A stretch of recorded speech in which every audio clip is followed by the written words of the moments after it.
seluruh SDM yang ada untuk menjadi konsultan, untuk jadi penyembuh yang mumpuni, yang prosesnya melalui diklat. Diklat itu ada master harkat 1, master harkat 2, master harkat 3. Ya. Biasanya jadi konsultan, master harkat 1 dan jadi konsultan. Master harkat 1 itu menyangkut apa aja ya, lupa malah, tenaga dalam, kemudian hipnoterapi, terus apa ya? Kalau lupa, lama lah. Terawangan mungkin ya, terawangan di masyarakat 2 kalau nggak salah. Ilmu batin. Kemudian di masyarakat 3 itu ada komunikasi gaib dan penarikan mustika. Dulu kita banyak dari FK itu yang mengambil program di sini, program keilmuan. Ada yang ambil harkat 1, ambil harkat 2, harkat 3. Tergantung mereka yang mempelajarinya. Jadi konsep pendidikan diklat master harkat itu ya untuk pengobatan. Misalnya kayak penarikan mustika itu nanti prakteknya untuk pengobatan, narik apa, susu kayak gitu, untuk ambil susu, untuk ambil penyakit pasangan gitu. Itu ada program pelatihannya, dan narik prakteknya itu narik mustika, narik keris dan sebagainya. Tapi bukan untuk tujuan itu, tapi tujuannya untuk pengobatan. Terapannya begitu. Dan kita dulu seringkali ngadain di Taman Mini ya, pesertanya dari mana-mana. Terbesar adalah 125 paranormal yang ikut. Dan itu biayanya nggak sedikit, biayanya ya lumayan. Karena kalau salah master harkat 1 itu 20 juta, master harkat 2 itu 40 juta, master harkat 3 itu 60 juta. Besar banget. Dan itu panjang selama 40 hari. 40 kali pertemuan maksudnya. 40 kali pertemuan. Nah, tapi ada yang ngambil beberapa kali pertemuan gitu. Nah, Bapak akan mencoba berbagi dalam konsep terkait dengan ikhtiar kita di DHBA untuk meningkatkan kemampuan para cabang, khususnya para cabang, orang-orang yang senior untuk menjadi konsultan. Konsultan adalah orang yang menerima keluhan atau pertanyaan dari pasien yang biasanya yang kemudian dilanjutkan dengan ruqyah. Bapak ingin berbagi itu supaya tergambar apa sih yang dilakukan di sini. Jadi nanti ketika menjadi konsultan, insya Allah ini direkam nih, bro. Panjang apa? Kuat gak? Jadi mungkin akan dimulai dengan bicara masalah energi ya. Jadi kalau jadi konsultan tuh, kalau ini gambar orang,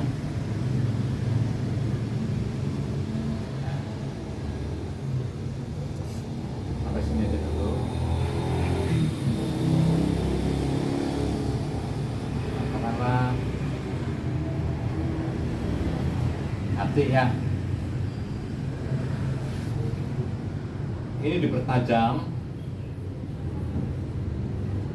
100%.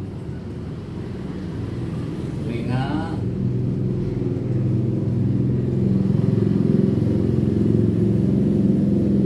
80% kan gitu.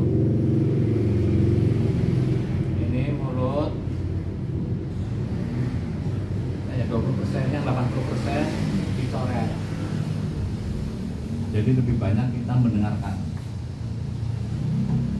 Bukan ini tajam kira 100%. Jadi kalau jadi konsultan jangan banyak ngomong. Ya, kita harus pandai mendengarkan. 20% ini, jadi yang 80% ditutup. Bapak di rumah ada gambar yang gambar perempuan, Bapak gambar sendiri ya, ada katanya. Ini matanya itu ini mempertajam pandangan kita. Nanti kita bisa praktekkan langsung. Misalnya bagaimana sih supaya pandangan kita tajam, begitu melihat orang udah langsung tahu nih kelihatan gambarnya apa gitu. Ya. Ini ada yang lebih tajam nggak sih, bukan nggak sih? Jangan. Mana? Di mana? Ini singkat saja, jadi intinya begini. Siap-siap nih. Itu yang baru. Nggak tahu Jadi sih, baru jadi terakhirnya. konsultan itu cukup kita mendengarkan 80%-nya, 20% ngobrol. Ini 20% pun bagi dua.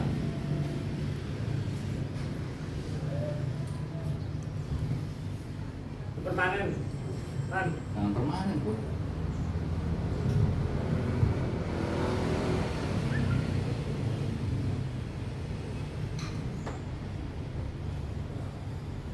Ayah dia tuh nyaho, Ini ayah,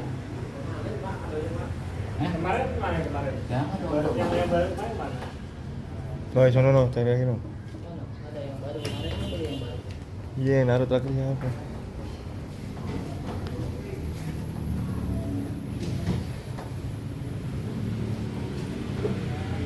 Ya jadi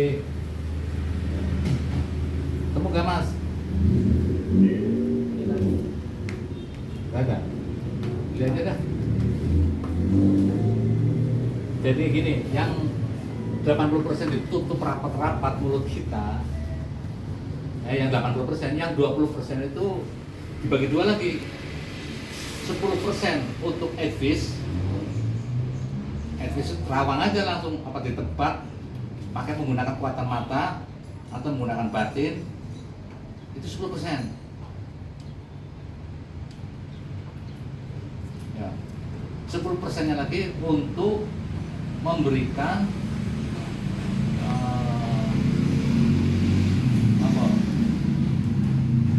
untuk memberikan panduan yang kita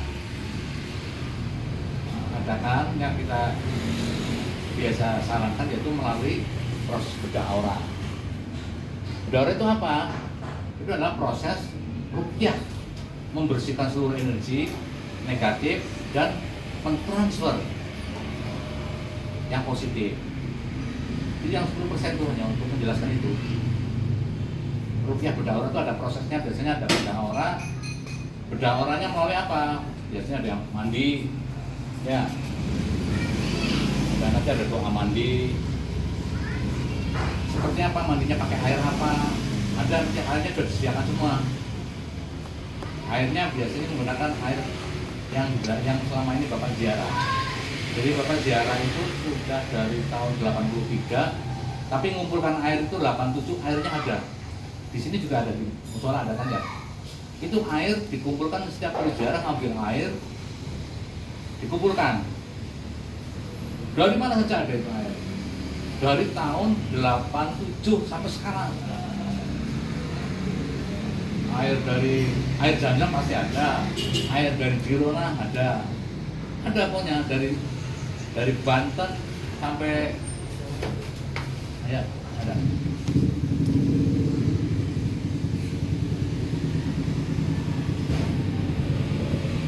Gitu ya. Jadi ada media yang sudah disediakan. Jadi konsultan jadi tidak aneh-aneh, tidak melakukan sesuatu yang gampang aja. Apa? Tinggal dilaksanakan. Airnya biasanya air hari Minggu Keramat Sumur Kejayaan. Kalau sudah pernah disebut, di Cirebon itu ada Keramat Sumur Kejayaan. Kemudian kalau di Cirebon itu ada air Keramat Sumur Kejayaan itu pokoknya gini. Ini Sunan Gunung Jati. Ini makam Sunan Gunung Jati kan. Ini ada makam Syekh Datul Kafi. Di sini ada Keramat Sumur Kejayaan. Nah, sini. Ini ada lagi di sini jalan 50 meter Keramat Sumur Jalan Kuda. Nanti jalan ke sini 100 meter ada Keramat Sumur Tegang Pati. Nah, ini keramat, nah ini Keramat Sumur Kejayaan. Ini Jalatunda. Terus nanti jalan ke sini nih, saya di masjid. Ini Keramat Sumur Kemuliaan. Terus ini sekitar 500 meter. Ini ke sini sekitar 50 meter. Ada lagi Keramat Sumur Waluyo Jati. Waluyo Jati. Nanti ke sini ada Keramat Sumur Kasepuhan 50 meter. Ini sekitar 20 meter. Nanti ada Keramat Sumur Anoman. Itu intinya. Air-air itu kita punya. Dan ada lagi di makam Syekh Maglum Sakti ada ya. Itu satu sumur, tapi fungsinya 7 ini. Rata-rata keramat di Waliullah itu ada sumur yang fungsinya seperti itu. Dan itu di sana banyak orang mandi, banyak orang menggunakan airnya. Nah kita punya air yang Bapak kumpulkan dari tahun 87 sampai sekarang. Dari kamu belum lahir tadi ya? Belum ya? 87 apa? Bisa saja belum lahir tadi ya? Udah tuh. Jadi bapak punya jarang kan? Ngumpulin air.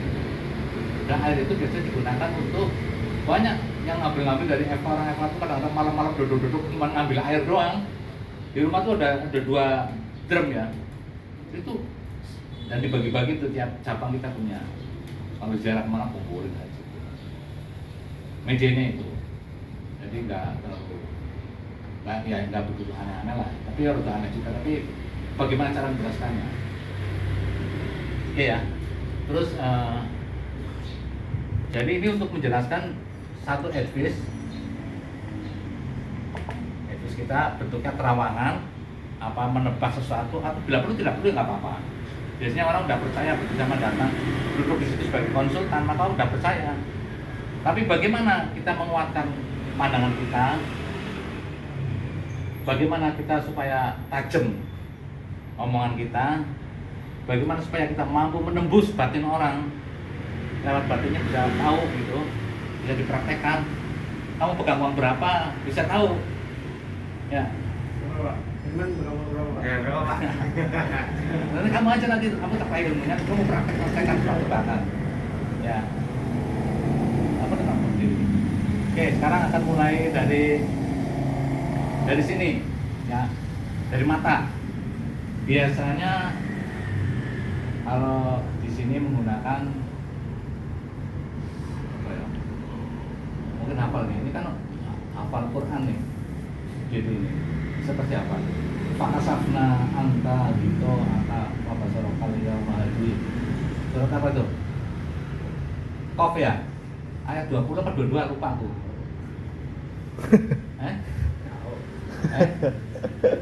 Ini pasti apa? Itu diamalkan. Itu biasanya untuk pengobatan mata. Kemarin sudah keluarkan di YouTube ya ini. Untuk pengobatan mata. Kalau mata yang minus, yang kurang tajam pandangannya itu bisa diobatin. Tapi sebenarnya itu bisa juga untuk kemampuan energi mata kita supaya tembus. Ya. Dan pada hari itu tabir yang menutupi matamu akan tersikat sehingga pandangan matamu menjadi teramat jelas. Itu artinya kan, ya kan? Kalau nggak salah nih, kira-kira gitu. Fakasafna angka gitu atau fakasafna kalimat. Itu. Ini tajaman ini. Kemudian bagaimana menajamkan kemampuan mendengar? Ada, ya. Ada lagi, kamu nanti bisa mendengar dari jarak jauh. Bisa. Dulu bapak nyantri, tapi nyantrinya kayak gitu mas. Mau kemana-mana sampai ke apa Anom tuh nggak tahu tapi mau belajar ngobatin wong edan, ya gitu loh. Ya kayak gitu bang. Ya kitab yang paling disukai ya kitab Al-Awfaq yang justru sekarang diperdebatkan. Kitab Al-Awfaq kan yang menceritakan tentang herbal, berbagai macam herbal dan berbagai macam jin ya. Nama-nama jin yang melekat pada daging apa, tulang apa kan ada tuh di kitab Al-Awfaq. Nah, oke. Ini nanti kita akan perdalam ini mas, kemampuan melihat, ketajaman berbicara, dan kemampuan mendengar. Lebih dari itu ketajaman ini. Nah,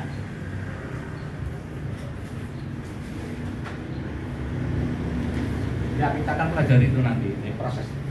Tapi intinya Bapak sampaikan bahwa konsep energi di situ, saya ingin bertanya nih, Mas Azam kan di sini sudah bertahun-tahun juga nih, jadi juga sudah bertahun-tahun di pondok, Sohi juga, ini juga pondokan semua. Kenapa orang dibacakan ruqyah? Itu aja ya. Kenapa nanti ini akan kita pelajari, akan perdalam semua nih kemampuan mata. Nanti kita akan praktekkan langsung. Bagaimana matamu langsung bisa menjatuhkan orang dengan tatapanmu. Ya, nanti praktek langsung aja. Begitu melihat, jatuh kamu nanti. Benar, praktek nanti ya. Benar, luar biasa. Jadi itu sebenarnya intinya jangan banyak ngomong. Jadi tadi saya ulangi lagi, kemampuan mendengarkan yang normal, tapi sekali waktu kadang biasanya ada yang masuk tuh, nggak tahu dari mana, bukan dari jin, namun benar ada, bisa juga dari jin kadang-kadang. Kamu bisa tajam, bisa mampu dari mendengarkan bisa langsung menyampaikan sesuatu, dan fasenya baru seperti itu ya. Jadi 80% kita fisik mendengarkan, 20% insya Allah mendengarkan kekuatan ilmu untuk mendengarkan sesuatu yang perlu dikaji terus kan. Dan ini juga demikian. Amalannya banyak banget sih, makanya nanti proses nanti bareng sama Ustaz. Karena dulu Ustaz juga pernah proses ya. Di sini udah 7 tahun, banyak yang udah diamalkan. Nah, kita nanti berbagi. Tapi intinya kita akan jelaskan berikutnya berkaitan dengan ruqyah. Nah, ini sifatnya diskusi. Kenapa orang ruqyah itu dibacakan ayat-ayat kemudian kesurupan? Kenapa kemudian ada yang muntah-muntah? Kenapa itu? Padahal hanya dibacakan ayat-ayat. Bukan hanya, tapi memang ayat-ayat sangat luar biasa. Ayat Allah itu kita harus yakin sesuatu yang luar biasa banget.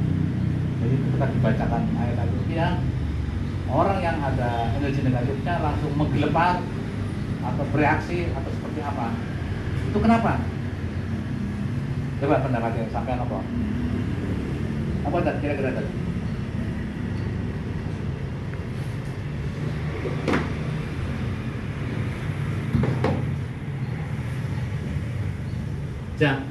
Udah jadi jangan panjang-panjang saja.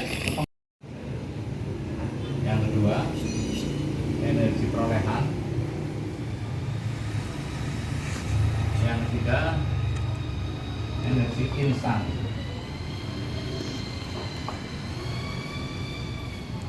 Ya. Jadi energi itu ada 3. Yang pertama energi bawaan. Ini yang kemarin. Ya. Sedikit. Energi bawaan adalah energi yang dapat melalui proses jalur turunan. Ya, energi bawaan. Bawaannya udah dari sananya. Yang kedua energi perolehan. Energi perolehan adalah energi yang dapat melalui proses pembelajaran. Jadi ilmu ke pondok, ngapalke Al-Quran, membacakan ayat-ayat, dihafalkan, ibadah kita, sholat kita, sedekah kita, sedekah kita, perbuatan baik kita, itu menjadi energi perolehan. Ya. Perolehan itu bisa baik, bisa buruk, tergantung perolehannya dapatnya apa. Kalau baik, dapatnya baik. Ya. Itu energi perolehan. Jadi ruqyah itu bentuk energi perolehan. Ruqyah itu. Kemudian energi instan. Energi instan adalah energi yang melekat pada suatu benda. Energi yang melekat pada suatu benda. Ada benda apapun. Air misalnya, energi instan kalau sudah dikasih doa. Ya. Itu menjadi energi instan. Kemudian susuk. Susuk itu energi instan karena sudah dikasih mantra masuk jadi energi instan. Tinggal mantranya, doanya apa? Seperti itu energi, jadi energi insan di situ. Karena apa? Karena transfer. Jadi orang yang kena santet, yang kena guna-guna itu karena memperoleh energi itu, perolehan. Santet sama orang kan dapat tuh energi perolehan. Misalnya nih, ini masuk perolehan nih, terus masuk sini. Negatif nih kan? Ini jadi negatif. Digenjot dari sini nih, misalnya dari mana pun dari yang sama, masuk ke tubuh sini, di ruqyah. Ini energi perolehan. Didoronglah dengan ayat-ayat itu, maka ini akan terjadi gejolak.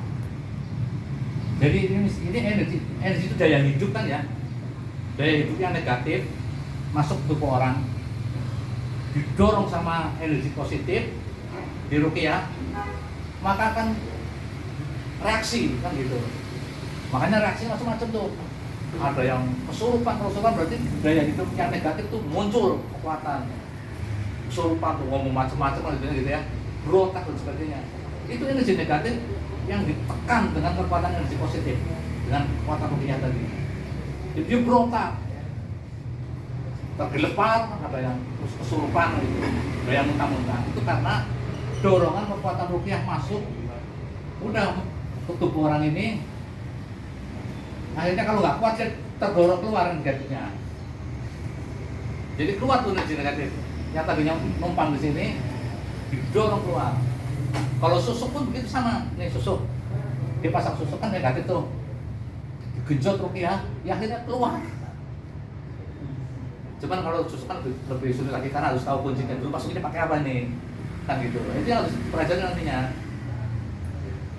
Misalnya orang disantet, apa orang sudah ada yang memang tidak dikirim, bukan energi perolehan, yang memang bawaannya sudah ada yang dulunya orang tuanya ngilmu apa kebawa ke anaknya negatif misalnya dulu nih, oh dulu bawa gitu, caranya di ruqyah tergambar ya. Jadi intinya energi negatif yang didorong oleh sebuah kekuatan energi perolehan ruqyah sehingga keluar. Nah itulah proses ruqyah. Gambarnya seperti itu mas. Terus kali itu pasien datang tuh gini, minta kejelasan kenapa orang cuma dibaca, masa iya sih? Masa orang cuma dibacain ayat ruqyah? Ini orang muslim biasanya, masa dibacain kok bisa? Tapi pura-pura apa? Beneran sih? Loh bener. Penjelasannya seperti ini mas, saya menjelaskan saja. Dan begitu melihat kondisinya, kita pernah seringkali dulu ngobatin sampai ke itu rumah makan Taiwan apa Korea itu, yang orang pakainya begini ya, cuman pakai ini BH celana pendek, kalau malam-malam panggil ke sini kita jadi karena kesurupan dia udah kesurupan. Kita datang ke sana, orang lagi ruqyah, di ruqyah orang mabok coba. Kalau belum tahu kan ini sebenarnya di ruqyah baca ruqyah, masukin garam, disupro. Lah yang lain kan pada nutupin kan, cuma ini doang. Yang lain karena ketemu saya dulu, cepat aja dulu, ikut nggak? Kan ustad kayak gitu kan ya, jadi kan berusaha ditutupin pakai kain kan, tapi ngomongnya berontak, iya kan? Jadi lucu kadang-kadang tuh orang kayak itu, makanya dengan siapkan ya ruqyah yang satu. Tapi seringkali ngadapin orang-orang seperti itu di sini. Ketika di ruqyah pun baca ruqyah aja, udah sembuh, masih muncul maboknya ya. Ini sebenarnya karena kesurupan, karena mabok kan macam-macam tuh. Nah ini ilmu kayak gitu perlu proses, perlu pengalaman.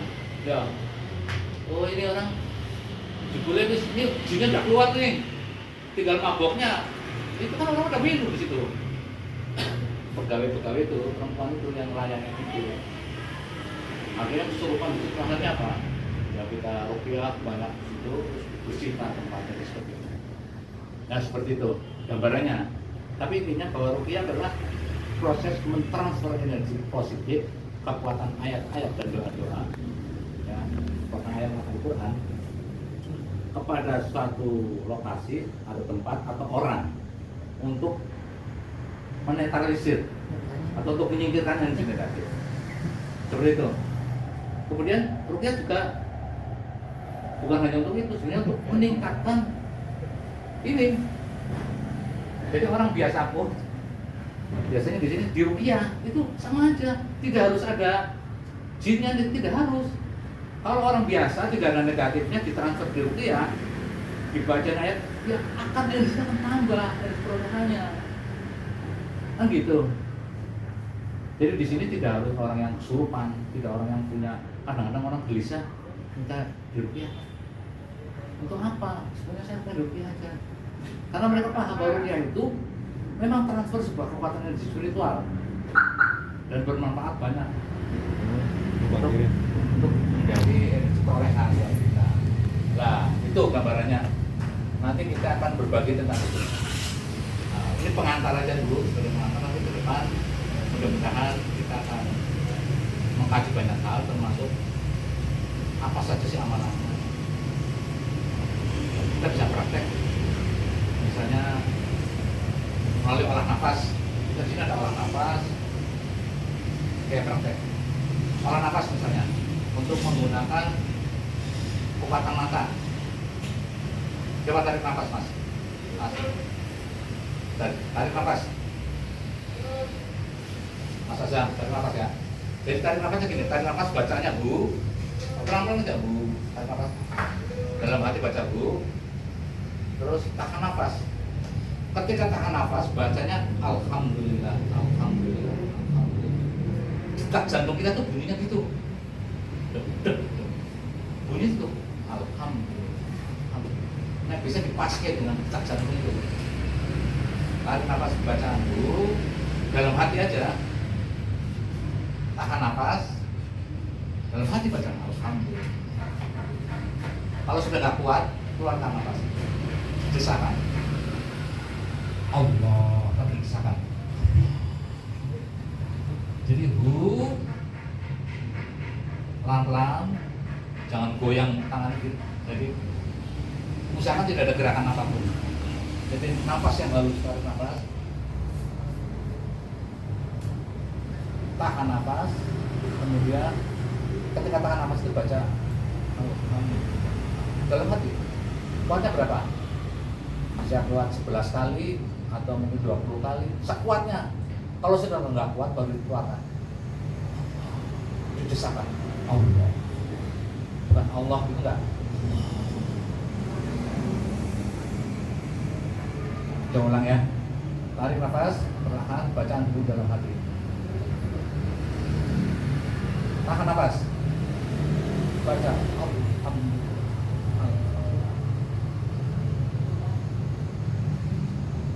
lepaskan Allah. Ya gitu saja. Orang transfer energi nanti sama pasien itu cuma ditransfer gitu aja. Bahkan transfer dari sini, transfer ke bisa. Ini menggunakan kekuatan pikiran juga. Jadi sekarang kita olah nafas dengan mata. Dengan mata coba, dengan mata. Tarik nafas. Sekarang tarik mata. Gimana? Ya ditarik kayak nyerap gitu. Iya. Misalnya coba ini diserap. Ini diserap. Pakai mata diserap. Jadi tarik gitu. Paham ya? Paham ya? Oke, paham deh. Tarik gitu. Udah, tinggal perintahkan. Jatuh ke kanan atau jatuh kiri, jatuh ke depan, mau disuruh jatuh mau kemana? Batin aja. Ikuti perintah saya. Jatuh. Caranya lihat sininya. Tarik. Mau jatuhin kemana? Ke belakang. Ya berarti tarik ke sini. Kalau mau dijatuhin ke depan dorong. Bacanya Pak. Nanti diamalin bacanya doa apa semalam dan sebagainya. Tapi intinya Bismillahirrahmanirrahim. Tergantung nanti mau seperti apa. Tapi prakteknya Bismillahirrahmanirrahim. Kita langsung. Jangan praktek. Ini deh, kamu dulu. Jangan Pegang ini. Yang saya, Pak. Sini nggak apa-apa buat latihan. Kamu hadap sana.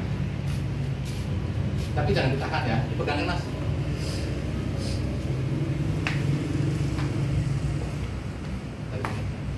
Dari pinggiran biar fokus.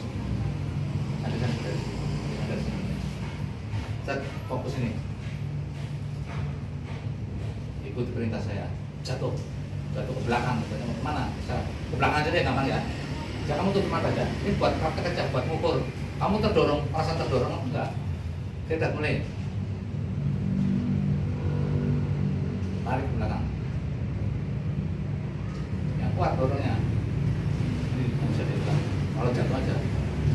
Ayo ulangi. Ditarik seperti itu tadi. Ikuti perintah saya. Kamu santai aja. Kalau usah ditahan. Itu kan ada dorongan tarik kan enggak? Iya kan? Berdiri aja kan, berdiri kan. Banyak fokus.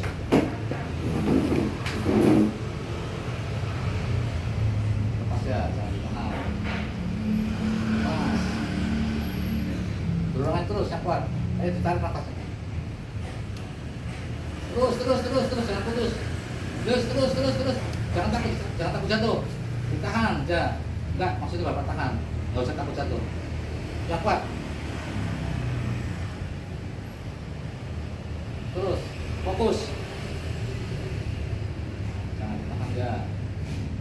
Ayo terus, lagi. Fokus. Ya itu jangan takut jatuh ya. Pasrah aja.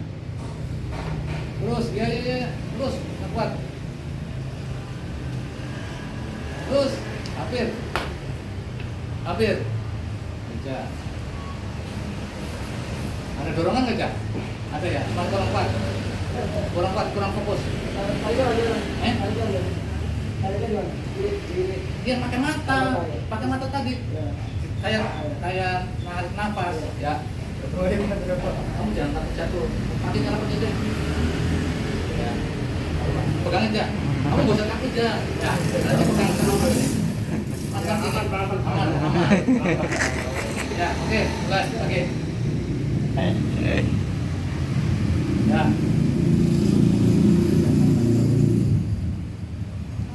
Terus.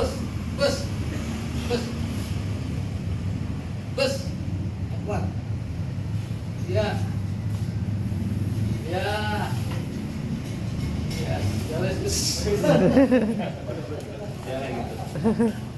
Kamu mau coba? Coba. Kamu nanti mau coba. Nanti kamu praktik juga. Rasanya kayak apa? Aja. Kenapa? Ya, kita aja. Bismillahirrahmanirrahim. Ya, gak usah tahan-tahan, kita aja praktek ya. Oke. Lihat aja. Jangan takut jatuh. Kayak apa rasanya sih ditarik itu? Ya, oke, jangan.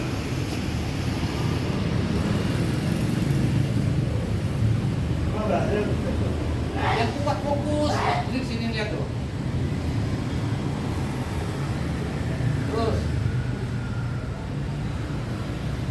Mau mundur apa ke belakang? Nggak usah begitu. Yang nafas itu matanya, bukan pakai nafas. Jangan matanya ngerap diri. Bukan pakai nafas. Baunya. Jangan aja deh, tenang aja ya. Pakainya mata. Oke, pelan-pelan. Rasakan aja kayak tarikannya kan enggak. Pasrah. Tutup.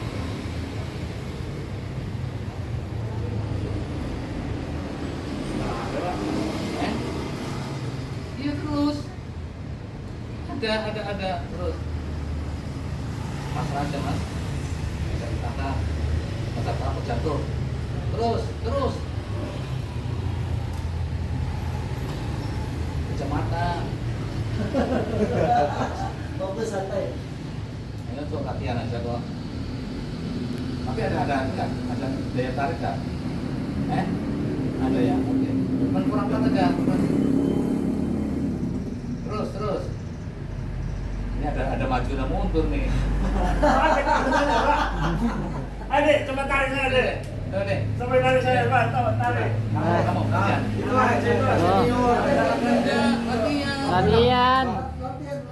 Yang senior dulu, Pak. Tarik. Berada yang senior sini. Sama-sama ini bareng. Bareng, ayo Sama. Bapak.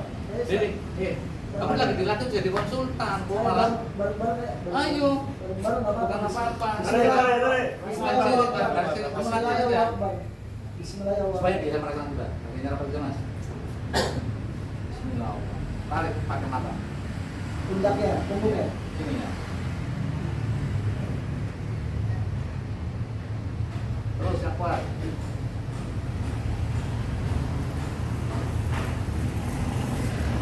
Rasakan Mas Muda.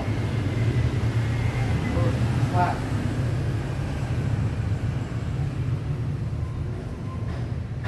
Ada kedorong nggak? Ada, Pak. Iya. Berarti pasang dulu tangan. Ada udah. Tarik yang kuat. Ini kan baru latih. Nah, nanti kalau udah gitu. Ya, batin aja. Mata yang digunakan bukan nafas. Ya, mata aja. Tarik.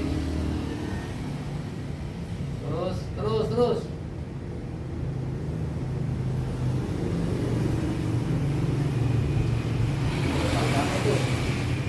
matanya. Ya. Ayo, jangan malu. Malu. Ayo. Santai, fokus santai. Rasakan udah ada teknik kan tuh. Mana? Pasang jelas. Pasang jelas. Pasang-pasangnya kuat mata. Dorong ke belakang. Ikuti perintah saya. Jatuh ke belakang gitu. Jatuh. Terus dorong. Terus. Maju mundur terus. Belakang terus. Yang kuat. Tapi ada Mas? Ada enggak? Coba pasang dulu, fokus aja istirahat. Bisa. Coba itu, coba Adek. Itu gak usah rekam terus, apa sih direkam bisa? Bisa direkam lah. Gak usah direkam. Gantian, Adek, sini. Adek. Kita sambung. Latihan. Tarik.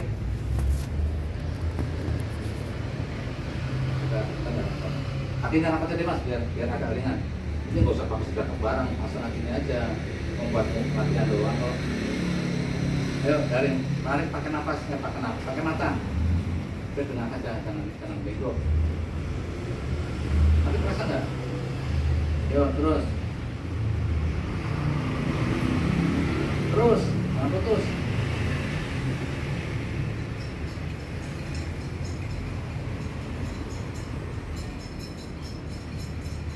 Ayo. Udah, jangan Matanya. Sakit ya, Dek? Perih ya? Ya udah. Tadi yang sudah praktek lah, kamu ya? Ya udah, oke lah. Latihan nanti. Tapi intinya gini. Nanti latihan lah. Tapi intinya gini kan baru begini doang, nanti belum baca doa. Nanti siapa doa.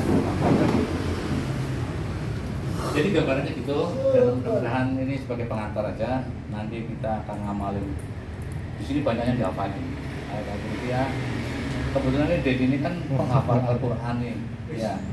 Dia sudah 30 juz berapa? Berapa Mas Dedi? 28 juz. Udah full. Bohong, 28. Iya, 28 juz. Ya. Artinya sudah luar biasa ini. Lengkaplah kita nanti. Dan juga jus Pak, jus Ya. alpukat tapi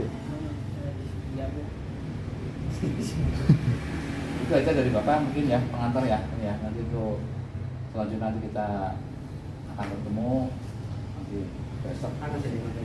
besok bisa datang kita berbagi lagi. Nanti sampai yang dari pondok dikeluarkan juga ya semuanya. Ya. Indonesia 100%. Nanti kita akan latih sama jarak jauh, mendengarkan dari jarak jauh, melihat jarak jauh, supaya nanti begitu ketemu pasien itu kita tahu itu mau seperti itulah.